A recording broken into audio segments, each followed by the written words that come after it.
Good evening. Thank you for joining us. My name is Jemima Bience, your host for this evening. Let's have a look at today's headlines.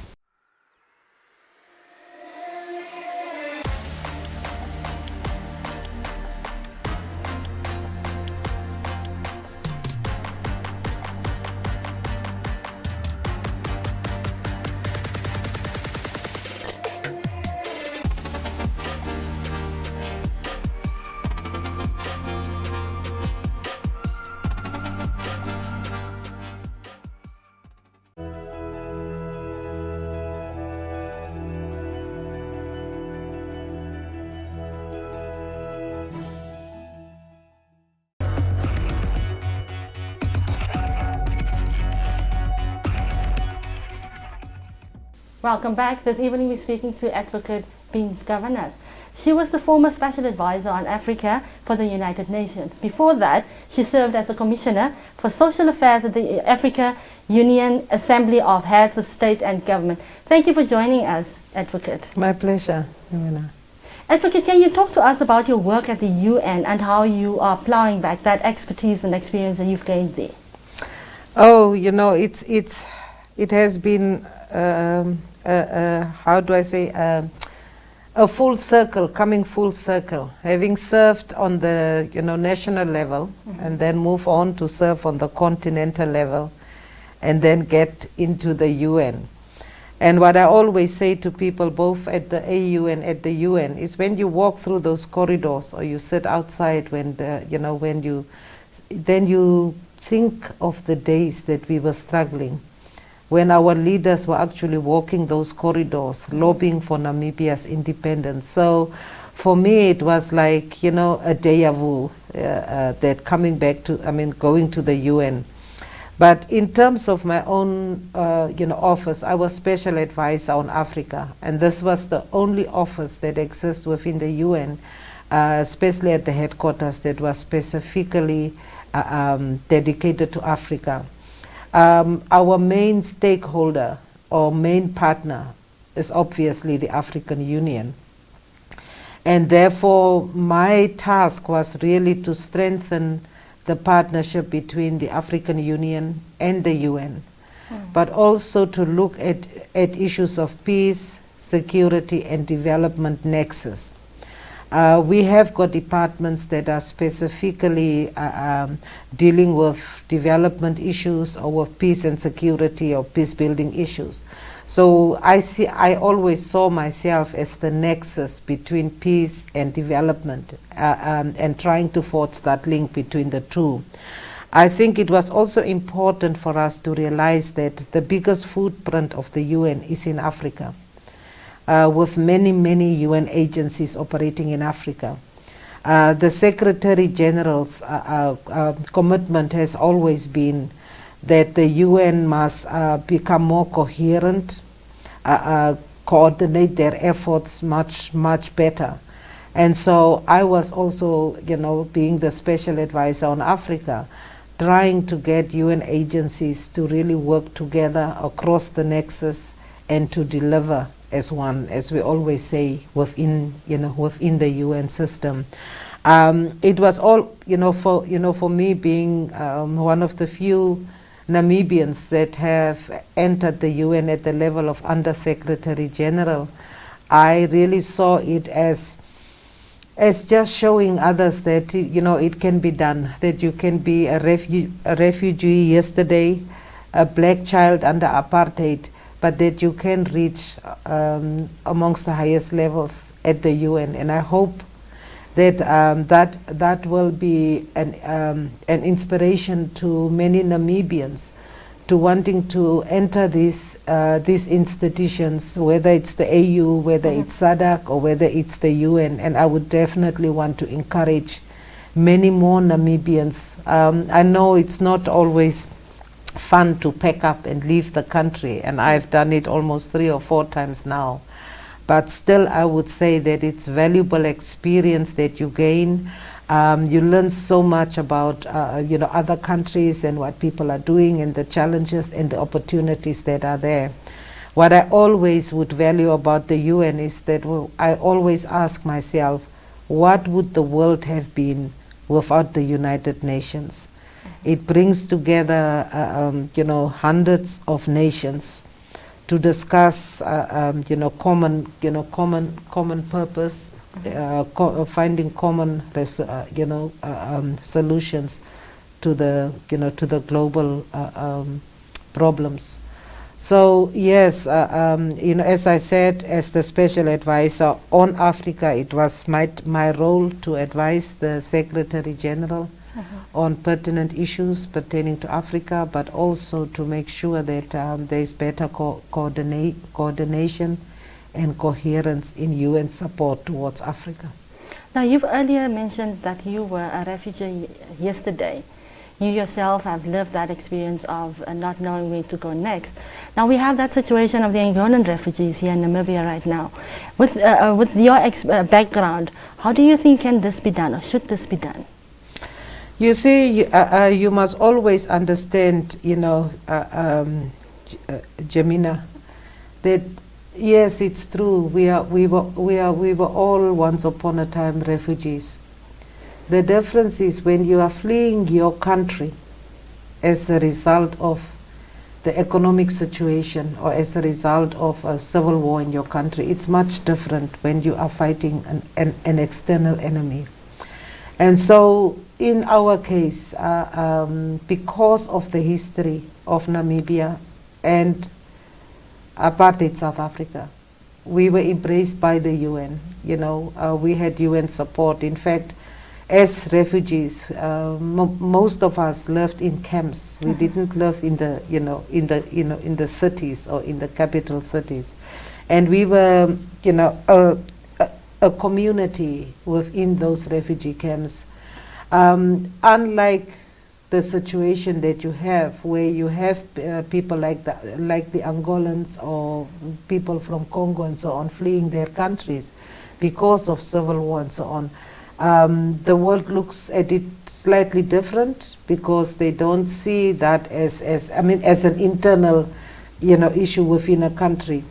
But be that as it may, I think as Namibians, we have to be aware of the fact that when we sought refuge in Angola, in Zambia, in Tanzania, in Botswana, we were welcomed. And we stayed there throughout the years until our independence, and there was international solidarity. So I think it's important that we extend that solidarity to whoever enters our borders and seek, refugee status or are refugees. So I would definitely say that our experiences as refugees should definitely make us, appreciate the lives that refugees live within our country. Now back to the work that you've done at the UN and at the AU. At the AU, you were instrumental in starting the campaign on accelerated reduction of maternal mortality in Africa. Can you talk about these achievements and how it has impacted the lives of, in particularly, Namibian women? When I became Commissioner of Social Affairs, one of the programs that I managed was on health, HIV, and population, but with the emphasis was so much on HIV, malaria, and tuberculosis as being the three main, disease burdens. But then one of the things that I realized was that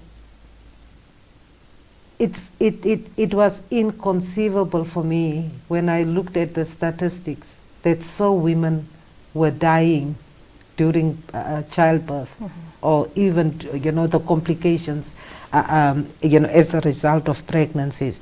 And I was wondering, why is it that we are not paying that amount of attention to that as well? And so for me it was therefore very, I think it brought the gender dimension into the open, because these were women, most of them would be women that live in the rural areas, that have got no access to antenatal care, that would not live nearby to a clinic, and therefore the different delays that are there are causing them actually to reach health facilities very late. For me, it was also, the issue of gender equality. It's only women that get pregnant, and it's only women that die as a result of that. And that's why I decided that the African Union must have a role to play in promoting women's health and therefore children's health. And I then made this proposal at the Conference of Ministers of Health. And Karma was therefore adopted first by the Ministers of Health and then subsequently by the heads of state and government. What made Karma a successful campaign was, first and foremost, it was an African initiative and it was African-led. When I started the campaign, I had nothing. I had no money. But I wanted the member states to take ownership of this issue. And I must say, having traveled around the continent, attending the launches of Karma, because it was launched nationally by the late Prime Minister Meles of Ethiopia. And then the countries committed themselves also to launch Karma nationally. So as we sit here, I am informed that out of the 55 countries, we are almost close to 50 countries, or even more than that, that has launched Karma nationally. I was very fortunate to come to Namibia during Karma's launch here by the then First Lady, Madam Bohamba. And it was also good that I shared the platform with her, because when I gave birth to my daughter in the refugee camp, she was a nurse and she was actually present during the time that I gave birth. And so we could automatically connect and relate to this issue. And so I traveled around the continent wherever I could for the launches, and it was just such an amazing experience, and most of the national launches did not necessarily happen in the capital cities. We were encouraging to go out into the rural areas to raise awareness through the launch and to make sure that there are always champions for the, for the campaign. And I can go on and on about, around Karma, but really, I think we put the spotlight on the issue of maternal mortality and obviously child mortality. And I must say that one feels good if Africa leads, and then the world follows, because it was after we launched Karma that the then Secretary General launched the Every Woman, Every Child initiative that was actually really born out of Karma. So until today, I left the AU in 2012. It's now 9 years later, almost 9 years later, and Karma is still going strong. We had a logo for it, and the logo was Africa Cares. No woman should die while giving life. And the difference was we didn't want to limit it to birth, but to say that it is through birth that nations are created, that communities are created, that life is created.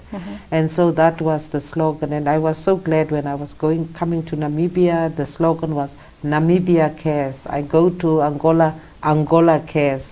So there was definitely ownership, on this project, on this particular campaign. And so for me, sexual and reproductive health issues, maternal and child health issues definitely are my passion and my priorities. Now there is also a very dark side to pregnancy, and that is unsafe abortions. Now, as a former board trustee of International Planned Parenthood Federation, how would you advise a country like Namibia to go about making lives of women that want making abortion safe? I am still a current trustee. Yeah. In Oh, fact, yeah. I just joined IPPF last year. And maybe just to step back, we have got the National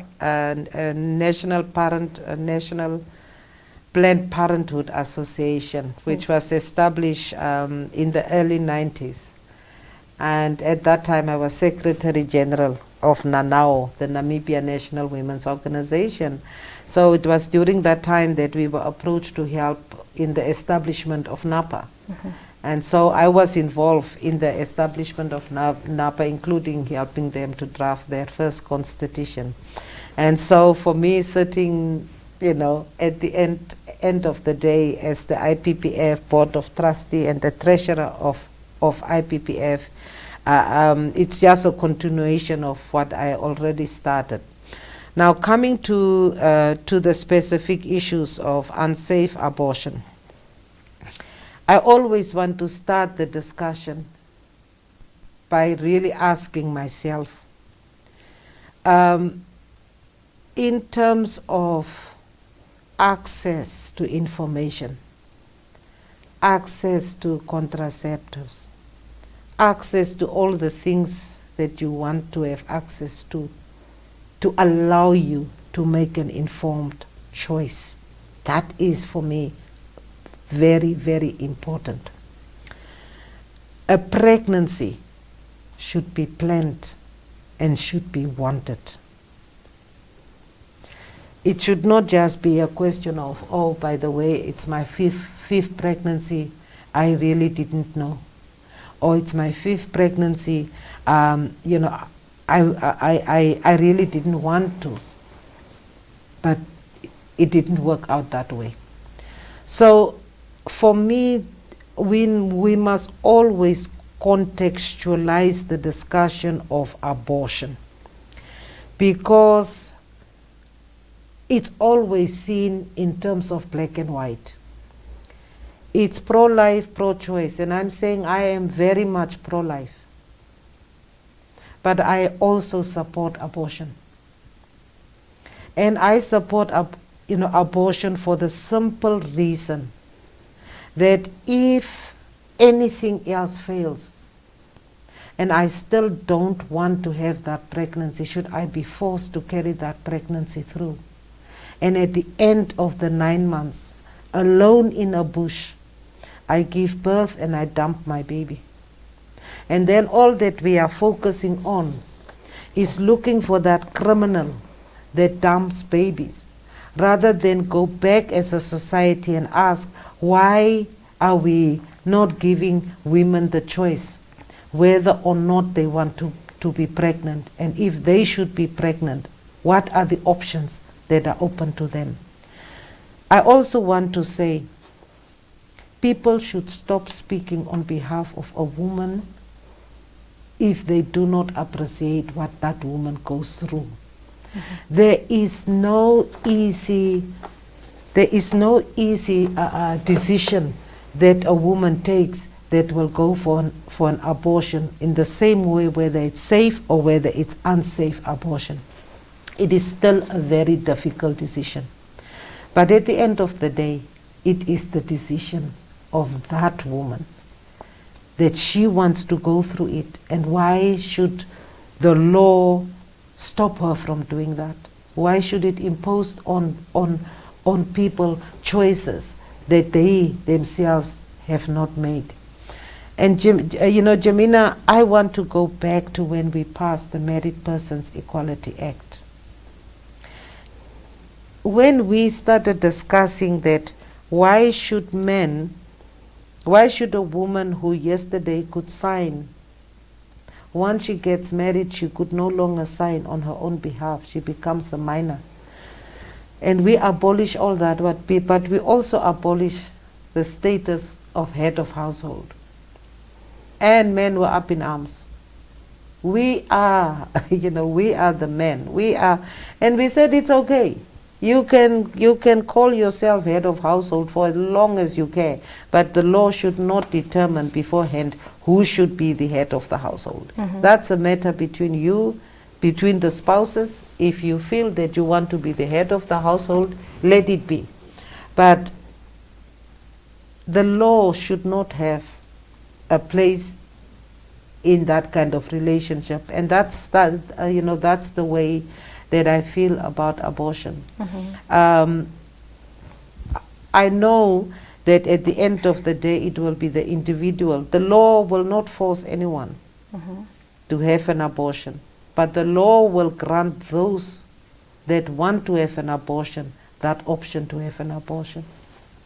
And I also feel that rather than always when it comes to abortion we all shy away from really discussing the issues on the table, I think it must be for Namibians to discuss it like anything else. And I don't want polarized discussions. I really want us to look at the Namibian context to say, do we care more about the unborn child than we care for those that are already born? We have street children. We have got children that are being neglected. Our adoption services are not the best. We have to look at it in its totality. Abortion is just but one of the options that are open to us to better take care of those that are born and to give women the choice that I don't want to carry this pregnancy. What do I do? And whether we like it or not, abortions are taking place in Namibia.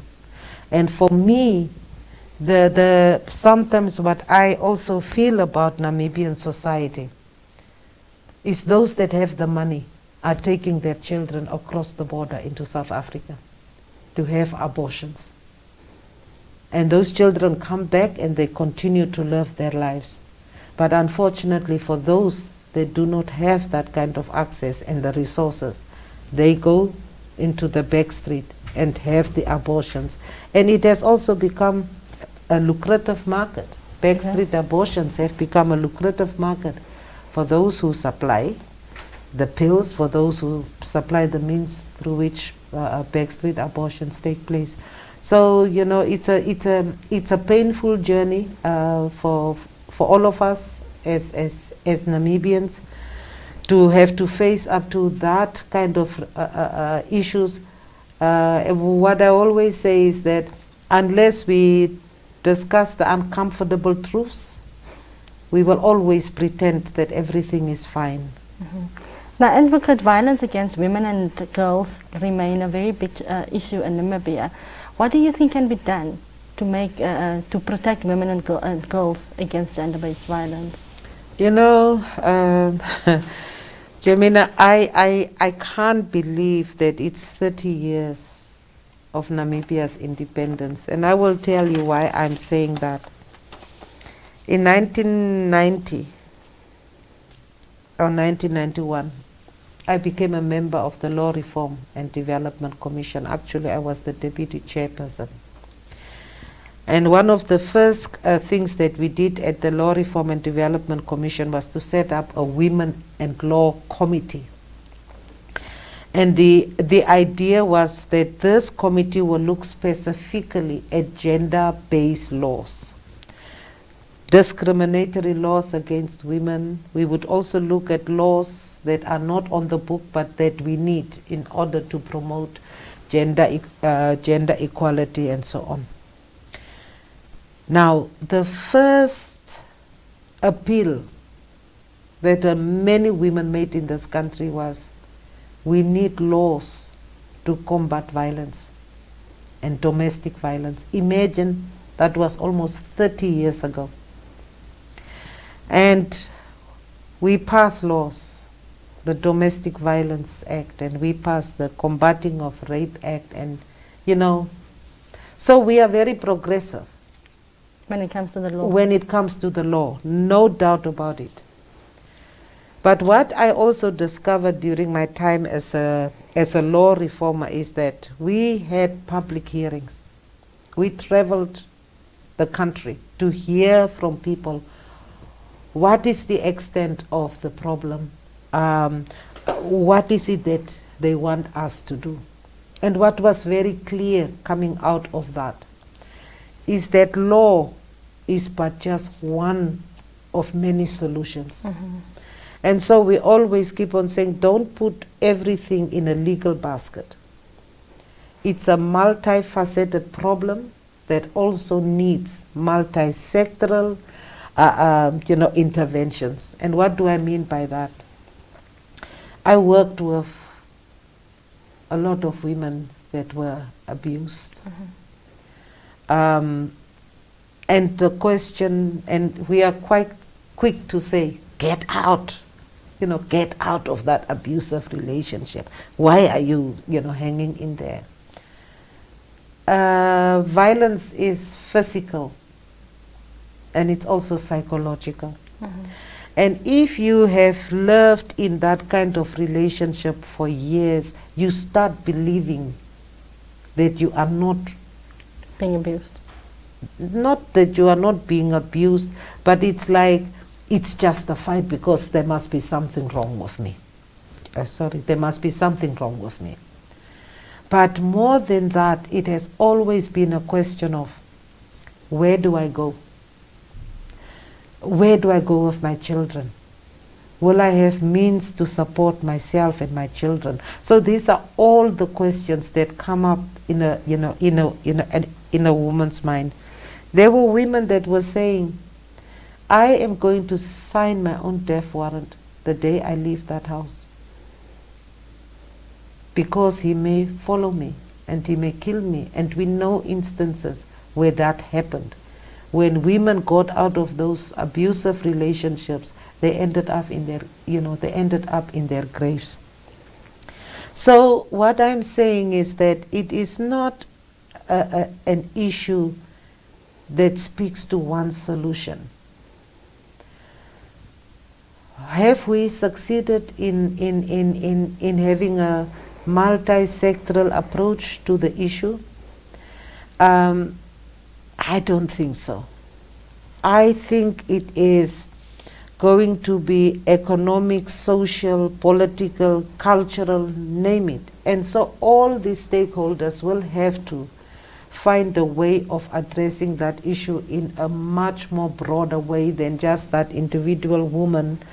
I think the question we must ask ourselves is this an issue that is about an individual man and an individual woman, or is that something that it says about the society within which we live? Is this issue tied to patriarchy? Is it something that can be said that women are lesser beings? But I also want, maybe it's a very simplistic way I am looking at it, but I also want to believe that, you see, if you bring up men to believe that they have to take care of women all their lives, it puts a very heavy burden on them. It puts a heavy burden on them, especially when he does not work. So he is called a breadwinner, although he does not win the bread anymore, or he has got nothing to put on the table. It's not the woman who is making him feel a lesser being, but it's how he has been brought up, and that's how society looks at men, that they have to care for their families. They are the stronger sex, and therefore. So that role reversal, where many women today are actually the breadwinners. They are bringing the bread into the house. Has that role reversal been accepted and understood in our society? I remember when I came back now, and I told my mom, I'm not going to work anymore. And Mom says, have you been fired? And I said, no, Mom, I retired. I'm not going to work anymore. And my mom looks at me and she says, but who's going to support you? Who's going to help you? You don't have a husband. And I'm like, yes, she is definitely coming from that, from that space, because for her, she obviously believes that I cannot make it on my own. I need to have a man, to really, to really help me with that. Now, speaking about, before you go on, sorry, speaking about what your mother said there, that who will take care of you? You don't have a husband. There's also, speaking about patriarchy, when it comes to patriarchy, there's a perception that, of belief, people tend to say that women, mothers, are the biggest perpetrators of patriarchy. What do you make of that? We are the, we are the transmission belts of culture in any given society. We are actually the first port of call for many kids. When they come out of our wombs, we are the ones that start teaching them whatever they will become in life. And so it is true. I always, I always had a challenge in my own house, being a feminist and wanting to bring up my children as equals. I never wanted my daughter to play with dolls and then my son must play with guns. In fact, I rarely bought them. In fact, guns were prohibited in my house, but when people bring gifts, they will bring gifts, boy gifts and girl gifts. And so as much as I, wanted to bring up my children, society was not ready to accept children that are brought up differently. So if my son would, for example, wash dishes, going somewhere and said, or come in, people, it's like, what's wrong with you? Why do you have to bring up your that's a girl's thing? Or why do you bring up your daughter this way? That's a boy's thing. I also didn't want to believe that my son must wear blue as a baby and my daughter's pink as children. I bought them bond clearer, so that there was not, and actually my daughter, after my son was born, the eldest one was born in, in exile. But when, after when my daughter was born, the hand-me-downs came from her brother. And she could wear them quite happily because they were not cast in a blue or pink. So you ask me the question, and my answer is that you can bring the kind of equal roles and definitions within your house. But it's society out there. I want my son, or I always say to my son, there is nothing wrong for you to show your emotions, to cry, to care. You don't need to be a Hercules. Show that other side of, side of you. And when my son is doing that, you know what the other boys would call him? Or what the other, you are softy, you are sissy. Or if my daughter stands up for her rights, it's like, what do you want to, why are you trying to do this? Do you want to behave like a man? So I think at the end of the day, I'm sorry to always come back to the broader society, is that there has to be an acceptance that I don't want to be equal to a man, because I don't want to be judged according to the male standard. But I want men and women to be equal to each other, not the one moving at the back or at the side. Why can't they move together? And the only standard that we must use is the human standard. Are we treating each other as human beings first and foremost, with equal dignity and equal worth? That is what is important. And until such time that we get to a point whereby I do not need to always justify why I'm doing this and why I'm doing this and why I am doing it differently than others, and just be able to say, I am not a woman commissioner, I am a commissioner. Because we don't say it's a man commissioner, but it will always be explaining, that this one is female, but you don't necessarily go because it is assumed that when you occupy those positions,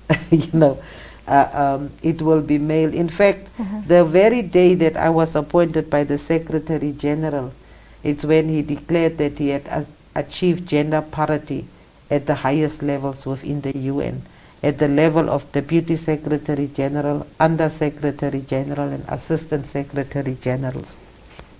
So it is a challenge for us as mothers and as fathers. Don't leave it out, because the role that the man plays in the house also shows the children, you know, the male and the female roles.